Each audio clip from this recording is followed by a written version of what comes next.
Hello everyone, and welcome back to another episode of Coffee Shop Philosophy. As always, I'm your host, Killian, managing editor for Being Libertarian, LLC. Jump right into things today. I just want to give a huge thank you to everyone that's listening. At this time, I mentioned in the last episode that I'm doing some work with a production for a documentary on anarchism. I just wanted to say, for anyone that's listening that happened to have donated towards it, we're getting really close to the goal of the original fundraising goal for the project.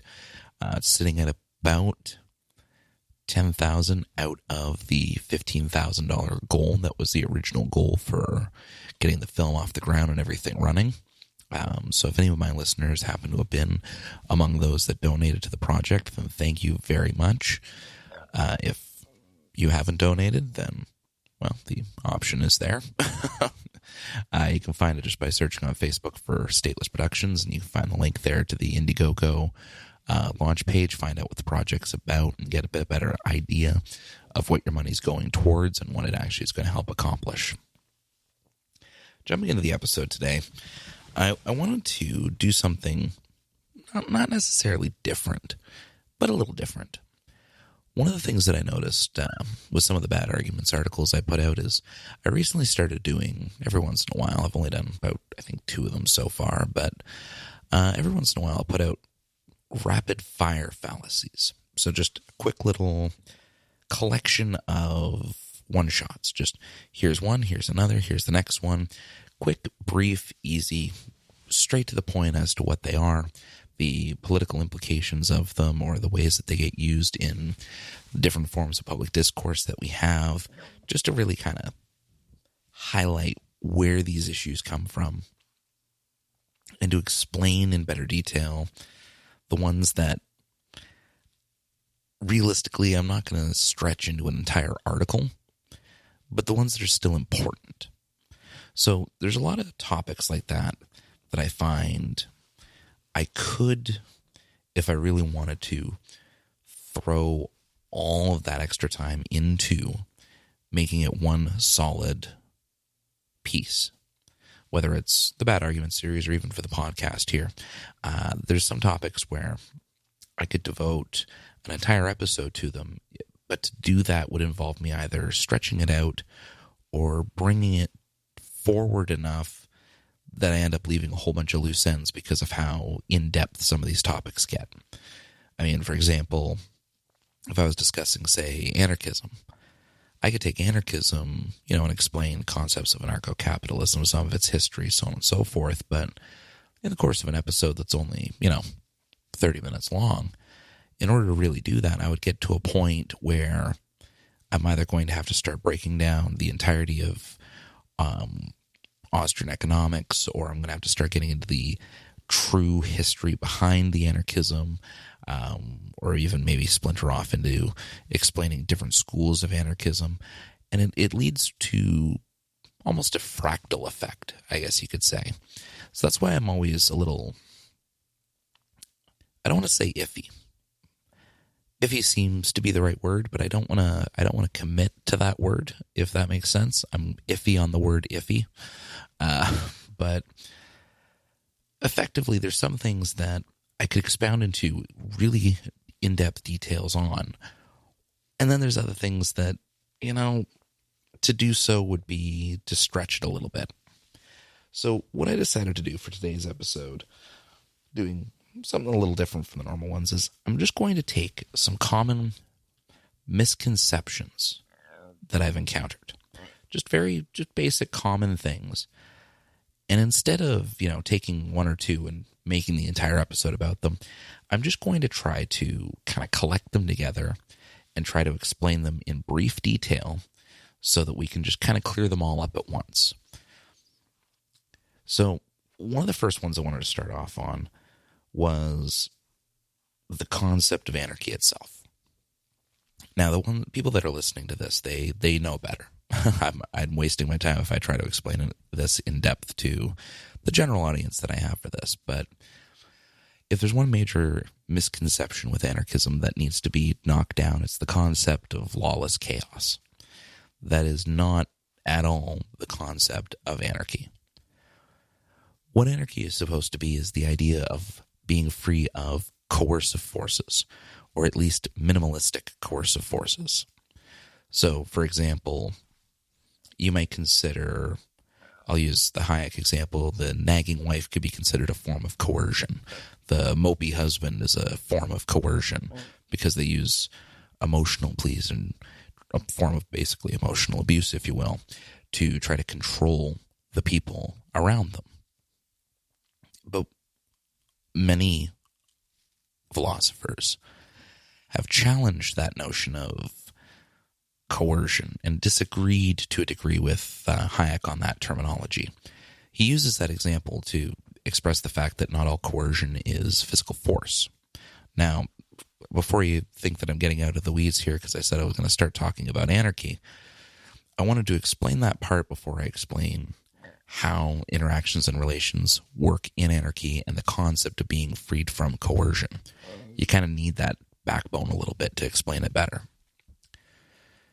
In short, the misconception that it's just complete lawless chaos just needs to be abolished. It needs to be removed. It needs to be abolished like the state needs to be abolished.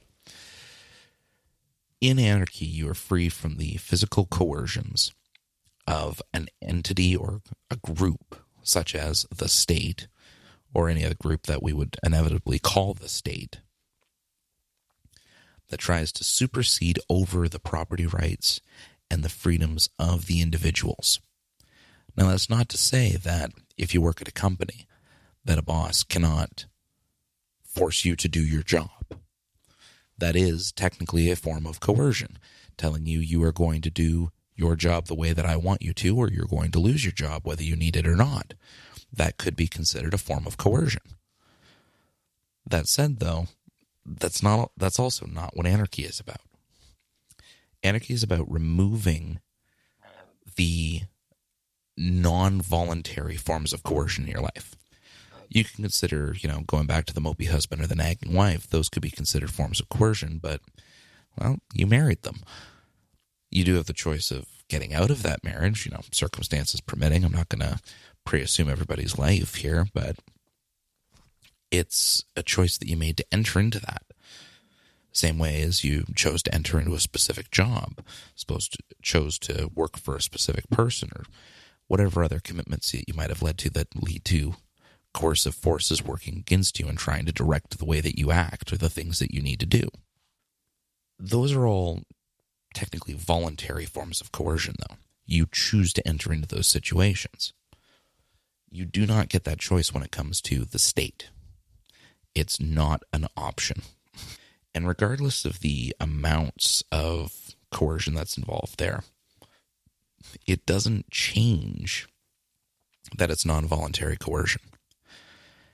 If you're going to take a principled approach to it, or even just a logically consistent approach, then you need to take that all the way down, and eventually you end up with anarchy. The next point that I wanted to clarify with that as well is one that's pretty contentious amongst libertarians. The divide between classical liberals, minarchists, and anarchists. There was a brilliant piece a couple months back written by Andrew Kern. I've had him on the show before discussing David Friedman. He's an occasional writer for us on Think Liberty, as well as runs the Principled Libertarian website, where he's got some fantastic work there, especially his work on the social contract, and just, in my opinion, completely obliterating that argument for anyone that's going to try to employ it. A misconception, the one that I want to tackle here, is the idea that we're all on the same path. One of the big push points for the libertarian movement is that all of these different ideologies, whether it's, anarchists, minarchists, classic liberals, etc., we can all pool our resources to get to the same rough destination, and then we branch off from there. That's the idea, that's the concept. In his piece, he breaks down exactly how we're not on the same path. It's not the same direction, it's not the same concept in reality of what we're aiming for. We might use the same means, we might even end up working together in order to accomplish some of our goals, whether it's, libertarians getting together to vote on the legalization of marijuana in a specific state, or the repealing of a certain law, or trying to elect a more libertarian-oriented candidate to some position of office. Now, I say try because, well, we've seen the numbers and we've seen the results. It's whatever strategy's in place right now is not a winning one, to say the least. But that's neither here nor there. That's an aside point.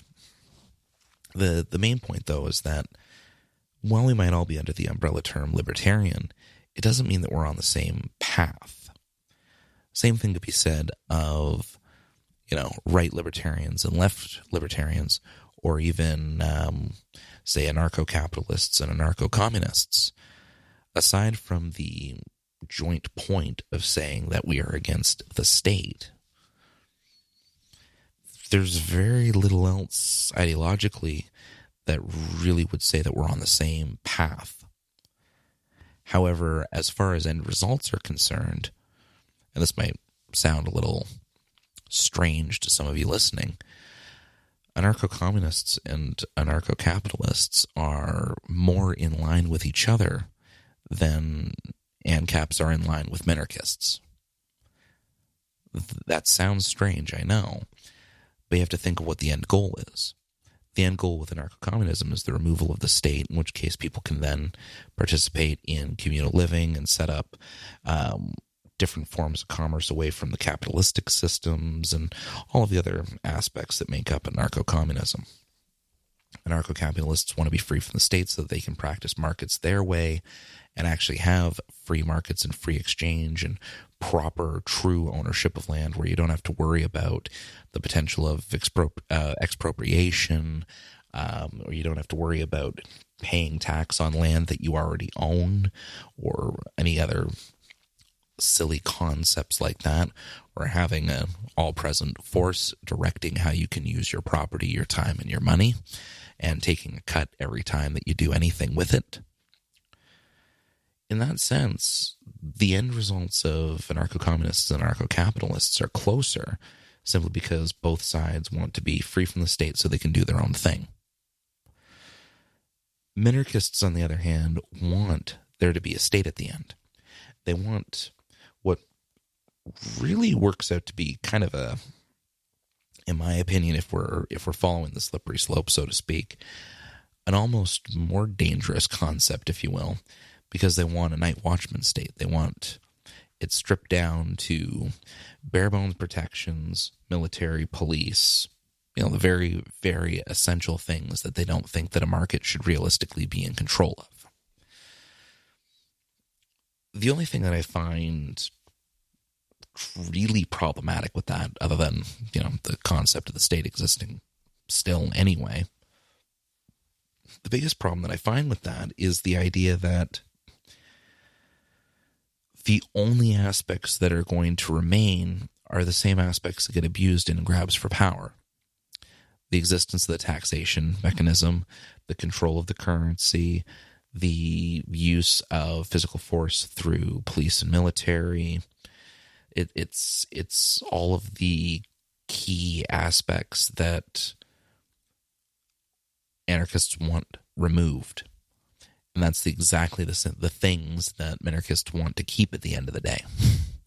Those are just some of my ideas for it. If you're looking for some more in-depth pieces on it, definitely look out for, or look back, I should say, to find a copy of Andrew Kern's piece on that. It was, like I said, really well done and really explained the kind of how deep the chasm is in that little dichotomy between minarchists and anarchists. Moving along, though, because like I said, I want to keep each one of these relatively short and concise, try to get as much into one episode as I can, just do it a little, not necessarily rapid fire, because I have a long drawing way of explaining things and looping around ideas, and I'm aware of that. It's on a list of things that I know I need to work on, but I'm not going to be doing that right now, as you can probably have figured out by the fact that I took the time out to explain that this is an ongoing issue for me. But Anyway, looping it back there. Another misconception that I find is really common when it comes to political discussion is the notion of protecting our economic interests. I know that sounds on the surface like something that everyone should just agree with. Yes, we want to protect our economic interests. This sounds like common sense. The misconception, though, is in the idea that it has to be our manufacturers or our workers that are the ones taking care of these things. What I mean here is we can take a look at concepts like increased globalization and global trade, the very concept of trade deficits, it's a whole mess in and of itself. Most recently, we could see that with the tariffs that have been implemented by a series of countries, most notably the United States. All over, we see these attempts at protecting the economy or protecting our economic interests, when in reality, we're framing it from the wrong angle. You see, protectionism and the like, it's like any other form of crony capitalism. Sure, it protects the businesses. It protects, quote-unquote, big business.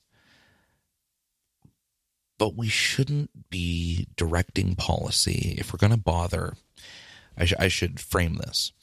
If we're going to bother letting the state interfere in our markets, if that's going to be a concept that we're going to allow, or in our case, we're forced to deal with, but if decisions are going to be made regarding the markets policy-wise, then it's a matter of who we're trying to protect. Because if we're trying to protect the average person, the regular general citizen, then protectionism through tariffs or worrying about the concepts of trade deficits on our import-export games with different countries, trying to keep certain industries alive with influx of cashes like the auto bailout from almost a decade ago now, or even the more recent money being pumped into the agriculture sector in the United States. You see this with a whole bunch of money that gets put into supply chain management with the dairy industry up here in Canada. None of this actually helps who it should help, which is the average citizen. The average citizen is not a part of that industry. The average citizen wants to be able to earn as much as they can when they are at work and pay as little as possible to get the highest quality product that they can with the money that they do take home. If we want to do that, if we want to have those additional funds, then we need to have the additional competition from the market, including the international sources, because it will drive pricing down. The reason your new iPad costs a couple $100 instead of a couple $1,000, it is because a lot of it gets manufactured overseas. Same thing with Samsung. Yes, the cost of the product nowadays is pretty high, but compared to what it would be if we had to pay, say, auto worker rates for the manufacturing of any of our consumer electronics, they would have price points close to what these electronics cost back in the 80s after you adjust for nominal dollars. So to give you an idea, some computers, and these were basic computers in the early to late 1980s, they would retail for about $4,000 USD.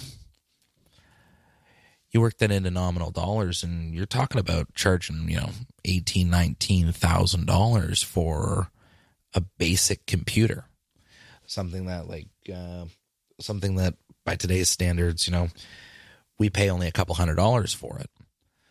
And the reason that we pay so little for it is because we've had that competition. We've had it where free business enterprise in dealing with each other, being able to outsource labor to other countries, it's given us the opportunity to drive these prices down because it's changed the way the supply works and it's changed the way that the companies have to compete in order to make us buy from them. Now, you might be asking, you might be saying, well, what about the employees that might get laid off if jobs get shipped overseas? That does happen. And that person might become unemployed in that industry. In one of the Bad Arguments articles I wrote a while back, I talked about, what's stealing our jobs. It's been the biggest three that people talk about are globalization, automation, and more often than not, at least in the United States, illegal immigration, or even legal immigration in some cases. When it comes to losing the jobs that way, one of the references I made there was to the lamplighters, the guys that used to run around on horseback and actually light the candles that made up the streetlights. Then eventually, the candle makers got put out of business and it became oil lamps. Then the oil lamp people got put out of business. The lamplighters themselves got put out of business once everything got replaced with electric lights. And then the guys that had to go around turning them on, well, they got replaced once the whole thing became automated. And it all was on a single network switch that either turned on and off. You didn't even need to look at it. Maybe the occasional repair guy goes out. Now, though, there's so many additional people employed taking care of that, despite the fact that all of these jobs have supposedly been lost. Just because a specific job is lost doesn't mean that the person is going to be perpetually unemployed for the rest of their lives thereafter because this particular type of job is gone. If we stop spending money in a given area, let's say the manufacturing sector that had generally been on the decline. It's on the up and up again a little bit in recent years, but for the most part, the United States stopped being an agricultural country and it stopped being a manufacturing country. What it started being was a service industry. A lot of Western countries are more focused into service and innovation, whether it's entertainment, the development of software, the development of new products, general R&D, customer service jobs, restaurants, things like that. That's where the economy is going. It's just the direction that things are going because let's say, the factory, loses all the jobs. And, it is going to be tough for those people. But they'll lose the jobs. Once those jobs are lost, the money that we were overspending, and yes, I will say overspending, on things that were being made domestically that we can get cheaper overseas, well, that means that we're going to have additional money for those products that we wanted. That additional money is going to go somewhere, whether it's, we go to the coffee shop more often throughout the week because we've got more loose change, or maybe we treat ourselves to the restaurant once a month, whereas before we would have never thought of, eating out. Or, maybe we finally update the wardrobe because we've got a little bit of extra money, so now it's something that we can actually put that money towards. Money doesn't just sit and remain unspent. It goes somewhere. So the money that we're not spending domestically relates back to money that we will spend in other sectors. The loss of one sector is the gain of the others, because the income of the people that were buying the product from, business A that lost its factory here, well, those customers still have that same money. The money didn't disappear with the business. That money will go somewhere else. They'll increase the demand in other sectors and other industries, and there's going to be job opportunities because those businesses will need to grow and expand. I think the last one that I'll wrap up here, and this is an interesting one. At least to me, it's interesting. Hopefully it's interesting to you as well, because otherwise the next 5 minutes or so here is going to be pretty boring if you don't actually find this interesting. But the difference between money and wealth.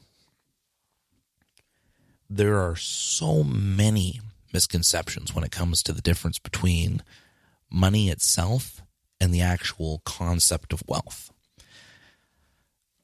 I divide the line very simply. Money is it's the medium of exchange, and it's the holder of value. The purpose of money, regardless of whether it's a cryptocurrency or you're on a gold standard or fiat standard, or regardless of the actual backbone of the money itself,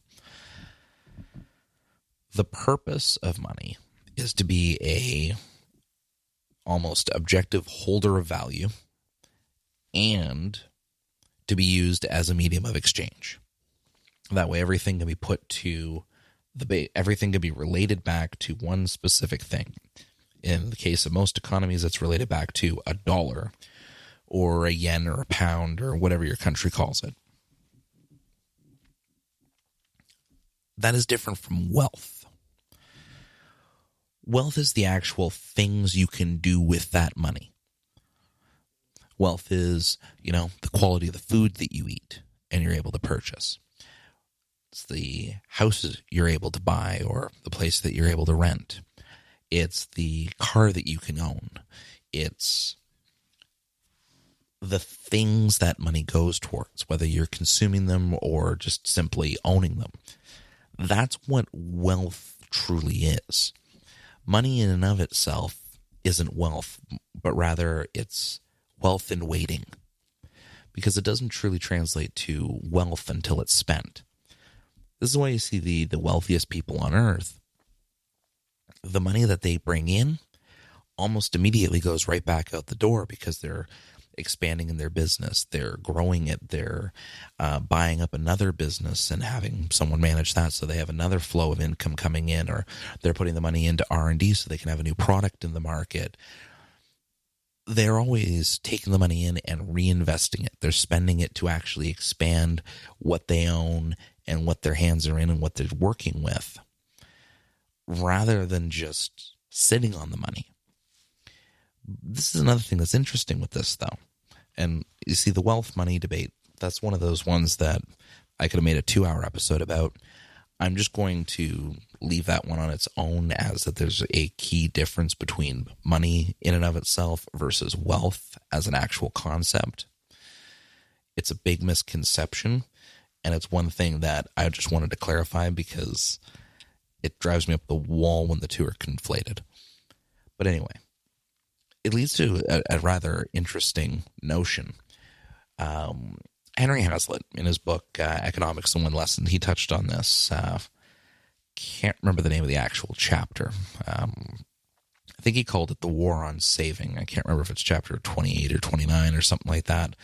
But in it, he points out something that I think is another interesting misconception that people have with this, which is that saved money is lost money or hoarded wealth. That couldn't be further from the truth. So it's hoarded wealth if you say, take in the money and you put it in a burlap sack and hide it under your bed. Sure, then you're hoarding wealth at that point.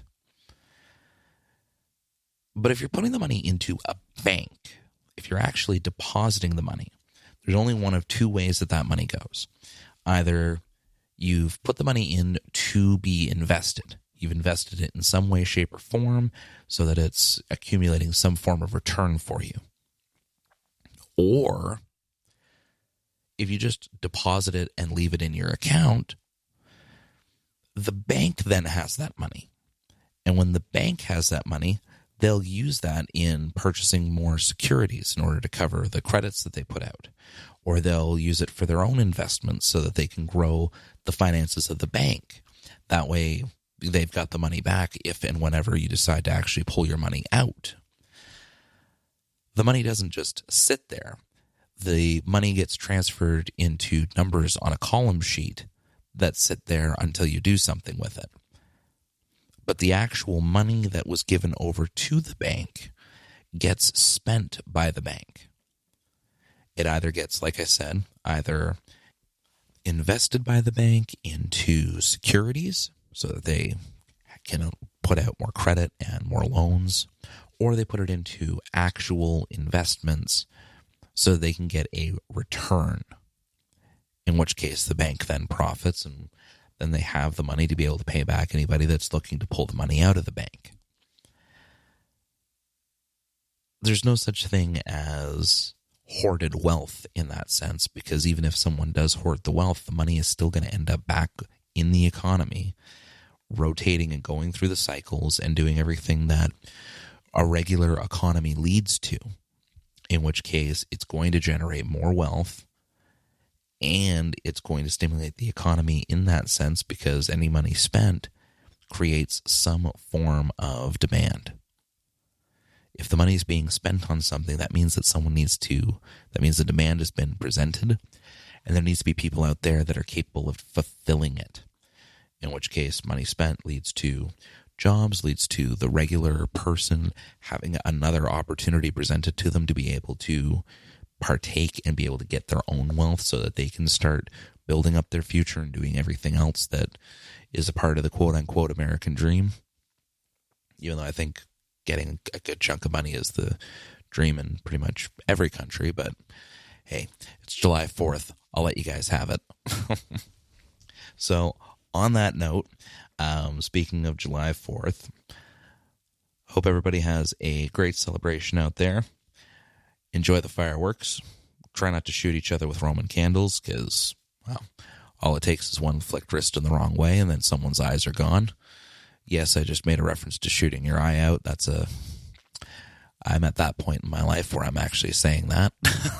But, well, enjoy your nights and have your parties. Try to relax the day as best you can. I had the first off because that was Canada Day up here, so you guys get the Thursday off or the 4th off. Well, it's the same thing. I don't know why I separated it like that. To be able to enjoy the day there. So I'll just cap off just by saying that if you haven't already, you can follow me personally on Facebook by searching Killian Hobbs Author. Definitely make sure to follow any and all of the pages related to being libertarian, think liberty, or rational standard that happen to tickle your fancy.